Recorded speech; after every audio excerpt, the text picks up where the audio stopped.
A Xunta mobiliza case 7 millóns de euros para mercar material sanitario. Tamén acordou un plan de liquidez para contar con 1.800 millóns de euros adicionais. Estas son algunhas das 10 medidas que o Goberno autonómico levará a cabo para combater o coronavirus.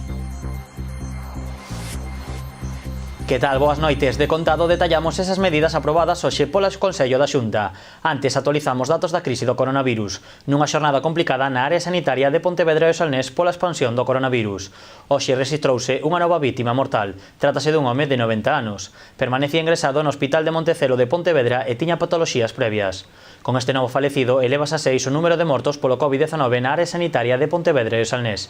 En total hai activos 260 casos de coronavirus. Son 38 positivos máis ca onte. Nos hospitais desta área sanitaria hai 84 persoas ingresadas con esta enfermidade, das que 72 están en planta e 12 na UCI. Na área sanitaria de Santiago, a que pertence ao Hospital do Barbanza, hai registrados 388 casos. No complexo Barbanza hai nestes intres 4 persoas ingresadas por esta doenza. O presidente da Cámara de Comercio de Pontevedra, Vigo e Vilagarcía deu positivo por coronavirus. José García Costas atopase ingresado no Hospital Povisa de Vigo, como consecuencia dunha neumonía. O empresario ingresou nese centro hai un par de días. Logo de facerlle as probas do COVID-19, deu positivo. O presidente da Cámara ten 75 anos. Permanece en planta recuperándose e xa non presenta febre nin dificultades respiratorias. En ningún momento tivo que ingresar na unidade de cuidados intensivos.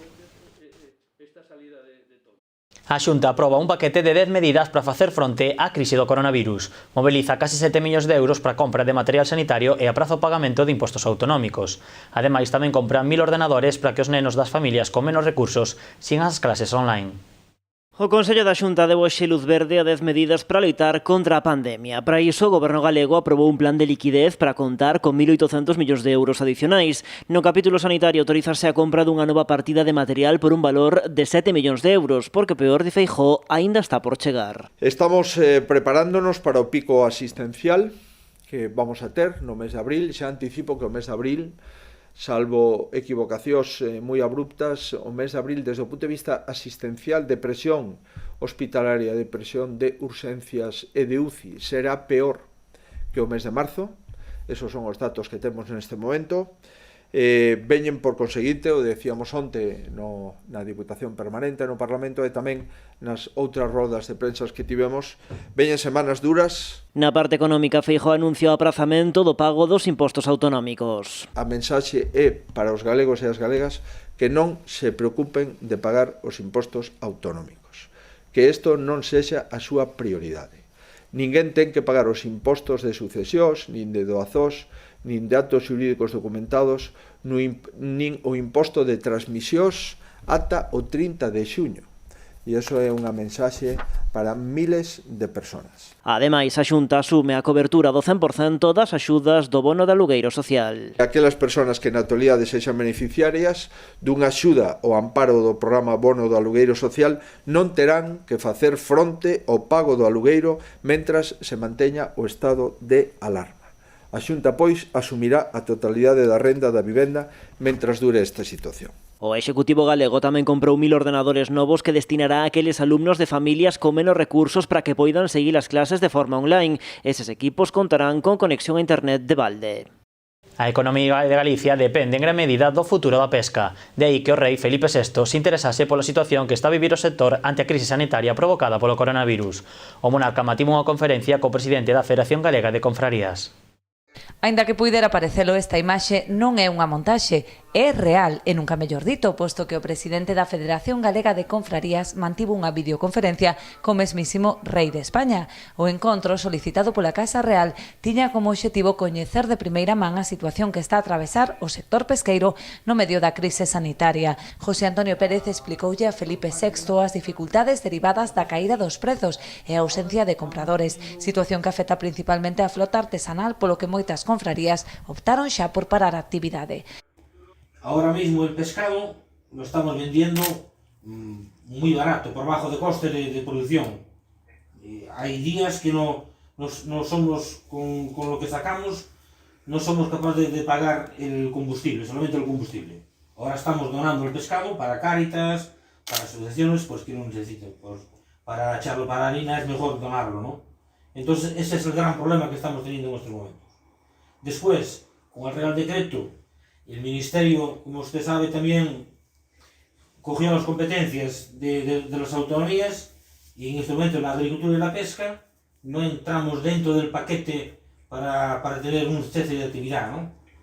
Tras escoitar as necesidades do sector, o Rei comprometeuse a mediar ante o Goberno para artellar medidas de apoio que permitan aos profesionais do mar sair adiante. José Antonio Pérez valorou moi positivamente o encontro e sinalou a implicación e o compromiso do monarca cun dos piares básicos da nosa economía. Pontevedra traballa nun plan de choque para reactivar a economía local cando remate a crise do coronavirus. A idea do goberno local é mobilizar entre 15 e 20 millóns de euros. Iso só para poder levar a cabo o alcalde da cidade exixe a derogación da coñecida como Lei Montoro, para poder flexibilizar o teito de gasto. Lores di que para iso as distintas administracións deberán coordinarse. Os esforzos do Concello de Pontevedra centranse polo de agora na prevención e contención do coronavirus, pero cando a pandemia pase, di o alcalde, hai que estar preparados. Por iso, o goberno local está a elaborar un plan de choque para reactivar a economía local. Preténdense mobilizar entre 15 e 20 millóns de euros. Agora toca preparar a porta de saída. De alguma maneira, estamos traballando tamén en elaborar un plan de choque que no día despois facilite a reactivación da economía. Para levar a cabo este plan de choque, o alcalde de Pontevedra salienta a necesidade de unir forzas entre administracións para un único obxectivo, derrogar a coñecida como Lei Montoro. E transmitirei a FEGAN, a FEN, a Diputación e a Xunta tamén a necesidade de coordinarse de cara ao futuro, a necesidade de que demanden urxentemente, ou que demandemos todos, a derogación da Lei Montoro, que non significa outra cousa máis que posibilitar a desaparición do teito do gasto, posibilitar a utilización dos remanentes. Lores presentou este plan ao resto de voceiros municipais na reunión do Comité de Emerxencia do Coronavirus de Pontevedra, que non puido asistir o líder da oposición, o popular Rafa Domínguez. Nese encontro, o rexedor aproveitou para salientar o bo comportamento dos veciños da cidade durante o estado de alarma. Está habendo un comportamento exquisito por parte da cidadanía, con casos, solamente hai algún problemas en casos moi aislados, e eu quero insistir neste momento que a prioridade é que intentemos estar na casa, quedar na casa, evitar o máximo contactos posibles, porque iso é a única forma de facerlle frente a esta epidemia e entrar xa en fase de meseta e baixar os infectados, non? O alcalde tamén tivo palabras de agradecemento para os traballadores dos servizos sociais, de protección civil, dos departamentos económicos e dos servizos informáticos por permitir, dixo, que o Concello siga traballando a tempo completo.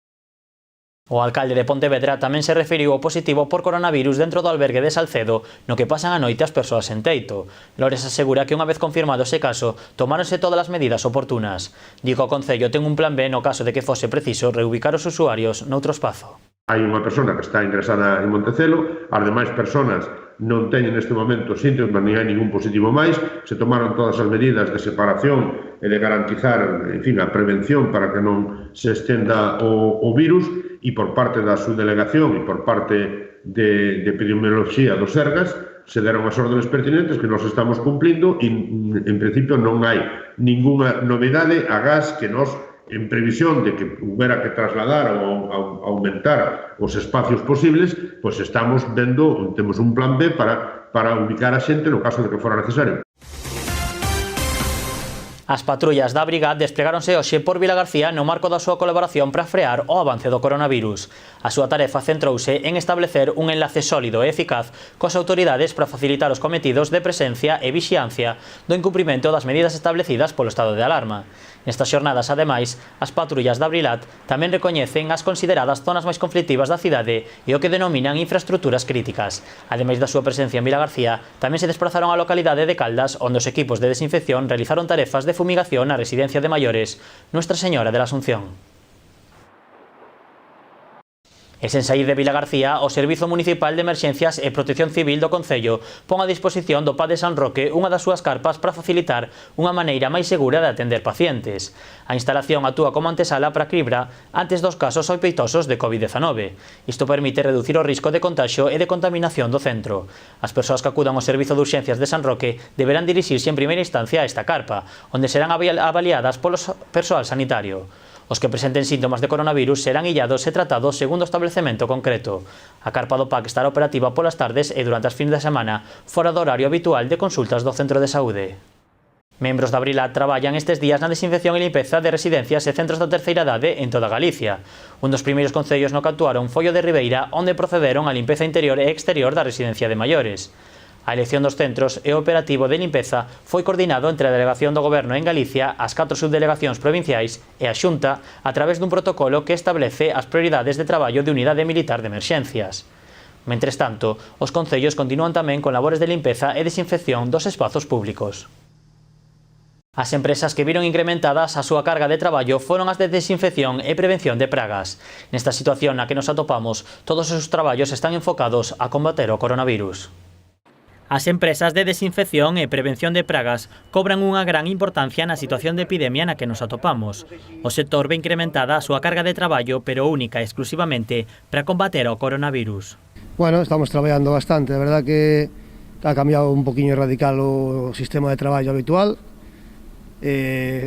Prácticamente o que facemos é servicios de desinfección para todo ese tema de coronavirus, non estamos facendo outra cousa, porque a actividade diaria de renovacións de clientes, mantenimentos que temos programados, non se está podendo facer. Está a gran parte da industria cerrada, as que están abertas teñen restriccións de entrada, e bueno, pois traballando un pouco con este tema de desinfección, con bastante lío, pero bueno, deseándose a que pase e volver á normalidade, non? Dende Plagal realizan traballos tanto para os concellos como para empresas ou particulares. As súas tarefas están enfocadas á prevención e á desinfección daquelas instalacións onde se confirmaron positivos. Alguna comunidade que chama que ten algún veciño que xa notificaron que deu positivo, pois nos mandan ir a desinfectar a comunidade inteira. Logo oficinas, empresas, industrias, concellos completos, o que é edificio, xuzgados, oficinas de correos, buques, vehículos, fixemos máis de 100 cabinas de camión. O sea, estamos facendo moitísima desinfección en todo tipo de instalacións. A empresa leva 22 anos enfrontándose ás pragas, por iso os seus traballadores contan con toda a protección necesaria para realizar o seu traballo. Eles van sempre equipados, teñen os seus equipos de protección individual, teñen calzas, van cun buzo completo hasta arriba, tapada ca cabeza, van con máscara integral, con filtro, con pantalla para que non estén en contacto con nada, guantes de protección, van moi equipados, aí non hai ningún problema. O temor ao contaxio leva a moitos usuarios a chamar a diario a empresa para facer tarefas de desinfección. Dende Plagal advirten que non é necesario que soliciten os seus traballos todos os días. Por iso aconsellan que despois da súa actuación a xente continúe desinfectando e limpando todas as superficies e zonas susceptibles de tocar, ademais de manter as medidas de higiene recomendadas polo Ministerio de Sanidade. Tras case 2 semanas pechados na casa, non é doado resistir a tentación de caer en malos hábitos. Comer en exceso ou volver a fumar son algúns dos riscos deste confinamento. Precisamente os estancos son un dos sectores que continúan abertos e están a manter o nivel de vendas. Aínda que si baixou a afluencia de clientes, as vendas de tabaco mantéñense, posto que a xente compra máis cantidade para ter reservas na casa. No estanco de Lourdes, en Ribeira, confirmanos que a situación vaise normalizando. Nada que ver coas aglomeracións dos primeiros días tras decretarse o estado de alarma. Xente, cantidades, jolín, tomamos moito medo, ao principio foi moito medo. Agora vámonos pausando un pouquiño, xa temos reservas, levamos outro por si acaso, pero pouquiño a pouco, máis conscientes. Polo momento, o suministro de tabaco está garantido e mantéñense os prezos, aínda que non se descartan subas nun futuro. Os nosos proveedores de momento van a seguir mandando e esperemos que sigamos así. Neste establecemento rexistraron tamén un gran incremento das vendas de tarxetas para televisión e videoxogos, co fin de encher con algo de entretemento as longas horas na casa, un bo remedio para manterse ocupado e non caer na tentación de fumar, aínda que xa sexa tarde para algúns. Hai casos nos que sí, que din, levo 9 anos sin fumar, pero bueno, dame unha. Nestes casos ou se come ou se fuma. Os talleres de coches continúan abertos durante o estado de alarma, pero o seu traballo diminúe nun 90%. Esta baixada está a provocar que moitos pechen as súas portas ou realicen axustes de persoal. Dende o sector piden axudas para afrontar esta situación. O estado de alarma non impide a apertura dos talleres de coches. A Avogacía do Estado sentenciou nun informe que é unha actividade necesaria para garantir a mobilidade das persoas. Pero a realidade nos talleres é totalmente diferente. O seu traballo diminuiu nun 90%. Pouca xente tamén, únicos que traballan nos supermercados e todo eso, pero claro, a xente, hai moitos controles por aí e non deixan pasar a xente, a onde vas ao super, vas tal, se lle din que van ao taller, pois ten que ser unha cousa moi grave, moi importante para que se o deixen pasar, porque senón xa os din os poucos clientes que veñen, xa o din que pararon aí e tal, e non... Ten que ser unha cousa moi urgente para que os deixen pasar. No caso de Paz Díaz Motor, a empresa está composta por 6 traballadores. Na actualidade só están traballando Diego e outro mecánico, unha situación pola cal estudan a posibilidade de facer un ERTE. Pois nós por ahora aguantar ahora hasta o día 1, e o día 1 eu seguirei aberto, estarei eu solo, aínda que sea, e os outros, pois, oye, se non hai para pagarlle, pois non podo telos aquí, claro. A parálise está afectando a todo o sector, por iso reclaman axudas para combater esta situación. Eu que sei, polo menos quitar os gastos que temos dos empleados, xa que non están podendo traballar nin nada, ou darlle unha axuda a eles xa canto antes, porque claro, os que viven ao día, pois será os que máis falta lle fai, claro.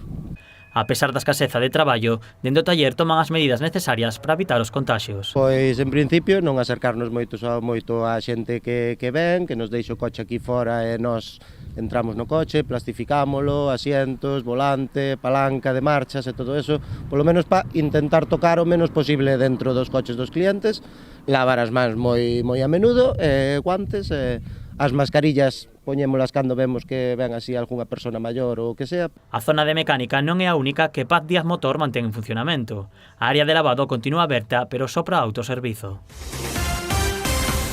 Dous veciños do Grove e unha de Pollo permanecen atrapados na Arxentina pola crise do coronavirus. Marcharon de vacacións a aquel país a comezos de marzo e polo de agora non conseguiron regresar a Galicia. Din que pasaron momentos de moita desesperación, pero que agora comezan a ver a luz ao final do túnel. O Ministerio de Asuntos Exteriores anunciou que vai a fretar avións dende o país austral. Marcharon a Arxentina de vacacións e, dende logo, esta viaxe nunca a van esquecer. Dos veciños do Grove e unha de Pollo permanecen atrapados naquel país por culpa do coronavirus. Canal Rías Baixas puido contactar cunha delas, Lina Bernárdez, quen fora alcaldesa meca entre o 87 e o 91. Di que viviron momentos de desesperación, pero que agora comezan a respirar máis aliviados sabendo que a súa volta a casa está máis preto. Después de muchos avatares puestos en contacto con los medios de comunicación, prensa y televisión, recibimos la llamada del cónsul, don Jaime González, que nos consiguió un alojamiento, ya que aquí los alojamientos estaban cerrados por orden del gobierno. Nos llamó también el delegado de la Xunta en Buenos Aires, don Alejandro López, que está trabajando conjuntamente con el cónsul para solucionar este problema. E o problema está en vías de solucionarse. Co peche dos aeroportos arxentinos a piques de facerse efectivo, recibiron aviso do Ministerio de Exteriores español do seu inminente regreso. Aquí nos estaban avisando del inminente cierre del aeropuerto. Y finalmente ayer, a última hora de la tarde, recibimos buenas noticias de parte del Ministerio de Asuntos Exteriores de España, que parece que va a poner unos vuelos a este país para que podamos volver. Recoñecen que por momentos sentíronse abandonados por parte do goberno español. Viviron días de angustia que agora mesturan coa impaciencia de coller por fin ese voo de volta á terra. Por fin estamos esperanzados. No es fácil sostener esta situación económicamente prolongada en el tiempo. Nestes momentos atópanse a uns 350 km do aeroporto máis próximo. Están nun hotel que se están a costear eles mesmos porque a nova orde arxentina pola corentena sanciona a aqueles que acollan no seu domicilio a persoas estranxeiras. O Concello de Ribeira segue a tomar medidas para garantir os servizos básicos aos máis necesitados. A través dun acordo coas cadeas de distribución Begalsa e Eroski, proporcionará tarxetas recargables que permitan obter alimentos e produtos de primeira necesidade. A tarxeta solidaria permitirá adquirir determinados bens nos establecementos das cadeas Begalsa e Eroski. Serán proporcionadas polo Departamento de Servizos Sociais a persoas ou familias en situación de vulnerabilidade. Que chegamos a un acordo ca distribuidora de alimentos Begalsa para poñer en funcionamento que é a tarxeta solidaria que permite que determinados alimentos e produtos se podan adquirir a través dela. Tamén fai imposible adquirir outro tipo de produtos, e o que consigue basicamente é que este servicio que estamos prestando de alimentos a moita xente se poda facer de unha forma moi discreta e íntima sin que se sepa precisamente que é un servicio que se está prestando a través dos servicios sociales. As tarxetas supoñen un complemento ao sistema de reparto a domicilio de alimentos que está a levar a cabo o Concello a través de Gadis. Por outra banda, o alcalde quixo aclarar que se mantén a suspensión temporal do pago de tributos. Nos últimos días, moitos cidadáns recibiron a notificación do Concello sobre o cobro do imposto de vehículos. Os envíos realizáronse antes da declaración do estado de alarma, polo que non é obrigatorio realizar o pago polo momento. As cartas de ese cobro involuntaria a quen non ten o pago mediante transferencia estaba enviado antes de o que é o decreto de alerta. Por eso pode estar chegando a moitas casas esa carta do Concello no que se lle advirte que está ao cobro estes impostos. Pois ben, os impostos están suspendidos, tanto para aqueles que teñen domiciliado o pago que non se lle vai a cobrar en estos momentos, como para aqueles en voluntaria, que tamén está suspendido, e xa no seu momento veremos como se ten que facer o pago en que situacións. O mercado de abastos de Pontevedra adátase ao estado de alarma. Uns 30 postos da Praza Pontevedresa súmanse a posibilidade de ofrecer aos seus clientes a posibilidade de facer a compra de produtos frescos sen sair da casa. A Concellería de Promoción Económica editou uns cartéis nos que se facilitan os números dos contactos dos vendedores por seccións e os que se pode chamar para realizar os pedidos. Entre os postos que ofrecen este servizo atopamos peixerías, carnizarías, froiterías, unha quixería e tamén dúas panderías, entre outros. Ademais, o Concello de Pontevedra tomou medidas para garantir a seguridade dos vendedores da praza e tamén dos clientes que se acheguen en persoa ata o mercado. No Fab Lab da Casa da Mocidade da Pobra están a poñer a tecnoloxía ao servizo da saúde. Un grupo de voluntarios está a producir máscaras protectoras en impresoras 3D. 3 delas xa funcionan en pleno rendimento e está pendente a posta en marcha de 2 novas máquinas co obxectivo de incrementar a produción diaria. As impresoras 3D do Fab Lab da Pobra traballan sen descanso as 24 horas do día. Imprimen os materiais cos que confeccionar estas máscaras de protección. A idea xurdiu ante a escaseza de material sanitario. Ocorreuselle un dos compañeiros que está aquí no Fab Lab que podíamos ter esta iniciativa de crear este tipo de equipos de protección para os traballadores ou para as persoas que están en risco de ser contagiadas. Entonces, o Concello puso todo o seu interés para facelo. O Concello aporta o plástico que se fan as máquinas, mas aporta o local.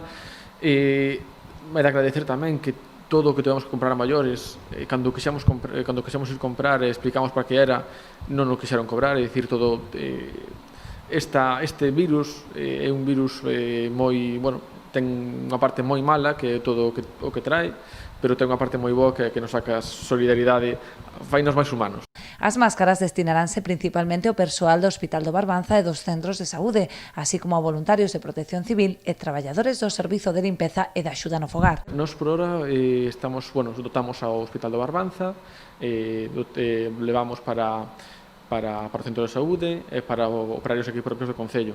Tamén se doarán a outras entidades que xa solicitaron axuda ao Concello, aínda que o tempo de distribución estará condicionado polo ritmo de produción. Sabedes que sen parar é o que nos pidan, quen precise destas pantallas, quen as precise, que nos la piden, son totalmente gratuitas, co único objetivo de intentar minimizar a expansión deste virus e que as persoas que traballen e as persoas que estén no frente do risco que teñan ese apoio por parte nosa e que estean protegidos ante o risco biolóxico. O Concello de Poio acaba de adquirir unhas 2.000 máscaras. Están sendo repartidas entre o persoal municipal e as traballadoras do Servizo de Axuda no Fogar.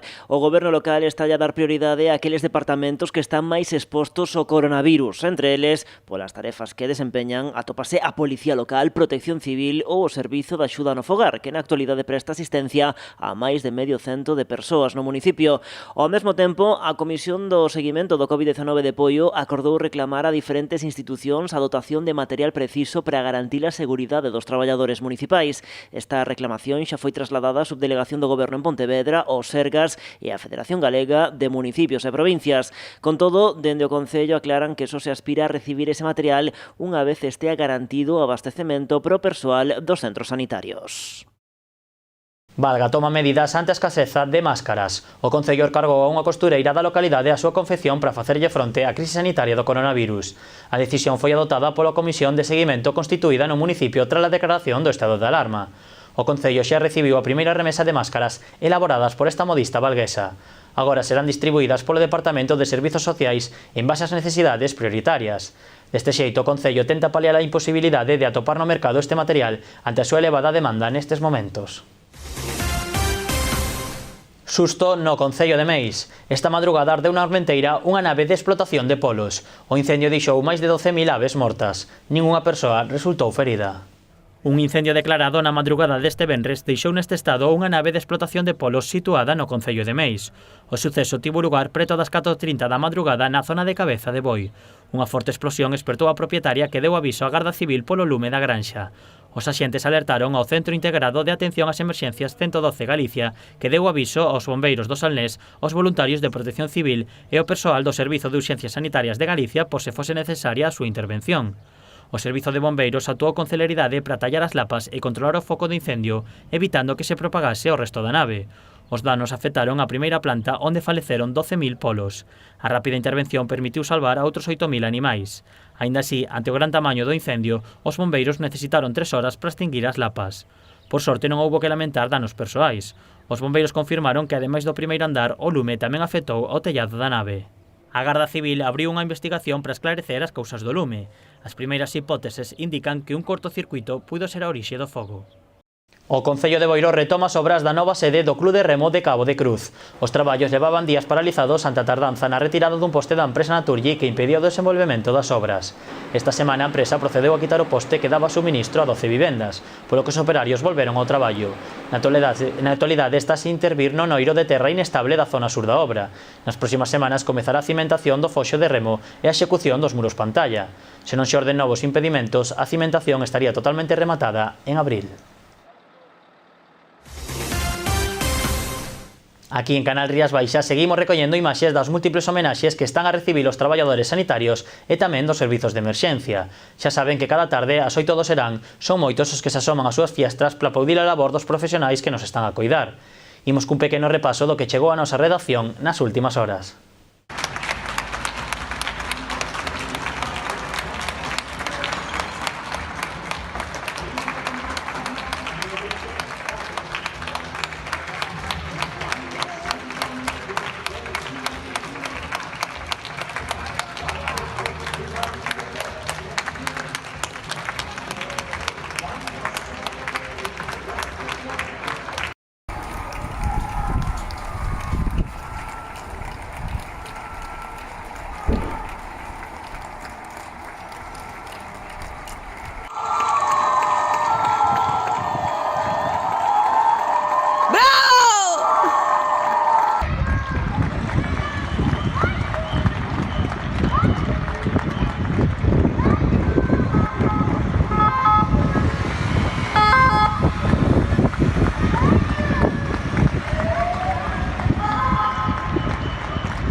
E continuamos con máis música. En Cambados, Manso fixo solo o seu acordeón para animar os profesionais sanitarios que traballan na loita contra o coronavirus.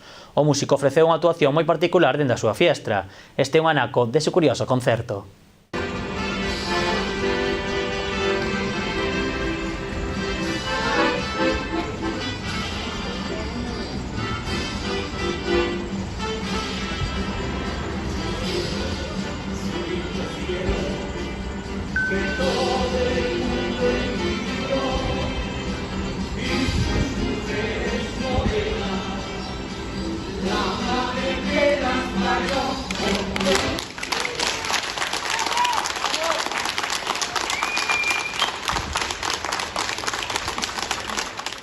Os concellos tiran de enxeño para lembrarlles aos seus veciños que hai que quedar na casa. É o caso do de Ribeira, que lanzou unha insólita campaña a través das súas redes sociais. Está protagonizada ni máis ni menos que por Antonia Delate. Atendan a mensaxe que lle manda aos ribeirenses. A todos los habitantes de Ribera de Galicia, por favor, hacéis caso a vuestro alcalde, Manuel Ruiz. Quedaros en casa. Es una imposición. Yo me quedo en casa. Por favor, quédate en casa. Ribeira de Galicia. Todos os nenos que estes días permanecen nas súas casas son pequenos héroes na loita contra o coronavirus. Un deles é Paio, un cativo rianxeiro que se converteu nun axente da División O para acabar co virulón corolón. Un día, o axente O Paio recibiu unha chamada no teléfono de emerxencias da súa xefa, a señorita Ott. Anda solto un bicharraco moi raro que non deixa saír a xente das súas casas. Rápido, o axente O Paio colleu o seu maletín de artiluxios especiais e sacou o detector de cousas raras e bicharracos. O artiluxio ia pitando pi, pi, pi, mentres o levaba ata un vello elmo de cabaleiro que o axente O Paio gardaba como un tesouro. Puxo o equipo de protección, mascarilla, gafas e guantes e abriu o elmo a modiño. Había un virus, con coroa. Cun punzón de xabrón, pom, pom, pom, acabou co virulún corolón. Coidado, o detector de cousas raras e bicharracos seguiu pitando con forza ata chegar a unha maleta viaxeira. O axente O Paio abriuna con cuidado e que apareceu? Outro virus con coroa. E cun punzón de xabrón, pom, pom, pom. A xefa, a señorita Ott, felicitouno polo seu bo facer, pero avisou de que fan falla todos os axentes da división para acabar co virulón corolón co puzón de xabrón. Ata aquí as novas do día deste venres 27 de marzo. Podes seguir a actualidade a través da nosa páxina web e das nosas redes sociais de Twitter e Facebook. Volvemos o luns coa miña compañeira Alba García e máis noticias. Que pasen unha boa fin de semana e moito ánimo. Boas noites.